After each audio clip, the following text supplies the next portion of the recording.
Today's lesson is on the three openings. There's active, passive, and passive movement openings. The first two are pretty simple to understand. An active opening is you push something out of the way to create an opening. With all three of these, there's problems. The first two are very basic, and that passive movement opening, it's extremely hard to understand and to put into use. You could spend the rest of the time you're doing the martial arts, 20, 30, 40, 50 years, understanding passive movement openings. But again, active opening, I push this out of the way. The problem with an active opening is, does he know where my hand is? He knows exactly where my hand is. And for me to attack, I've got three things to attack him with. 2 hands and the lightest foot.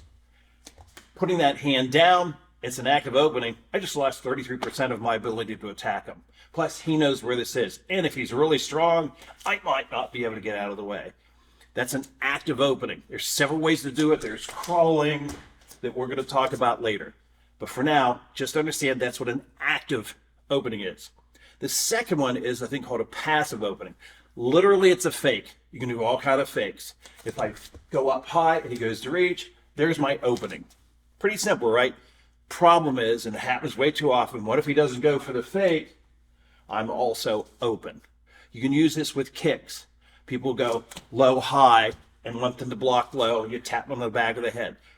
Double kicks are famous for being passive openings. They think I'm going to go here, and then I roll it over and I kick him in the head because he dropped his arm to block.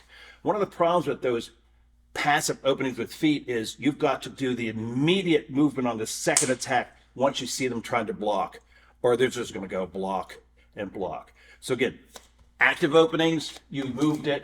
Passive, you faked and they've moved. The third one is called passive movement openings. A lot of what we're going to go through later on down the road that's complex is passive movement openings. If we're in his stomach's in position and I want to hit the back of his head, I literally go away from his head.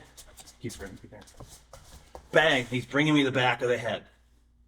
I want to hit him in the stomach. I go away from the stomach and he brings me to the stomach.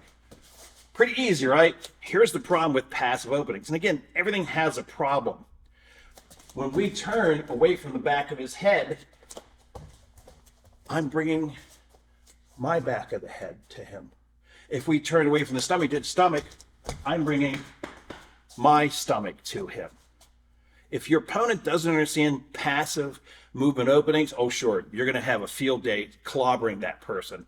But if they understand what you're looking for, they're going to know, I'm turning here, I'm going to throw back this to the back of your head, and they pick it off. Because they know that that's what's open. If I'm turning here, I know this is an opening. If I'm turning back across, I know this is an opening. Now let's understand something. This changes when you're in what we call stomachs out positioning.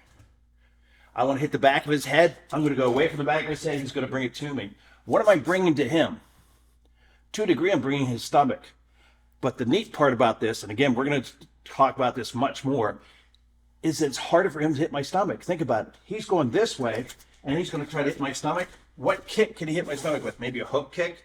That's a long kick to try to throw. He's going to try to hit me with a reverse punch? Maybe. So he's going to step in and throw that reverse punch, and he might get it because I am bringing that to him. Now, if I'm going the other way, what is he bringing me? His face. Again, it's passive movement openings. If I'm turning here, what am I bringing to him?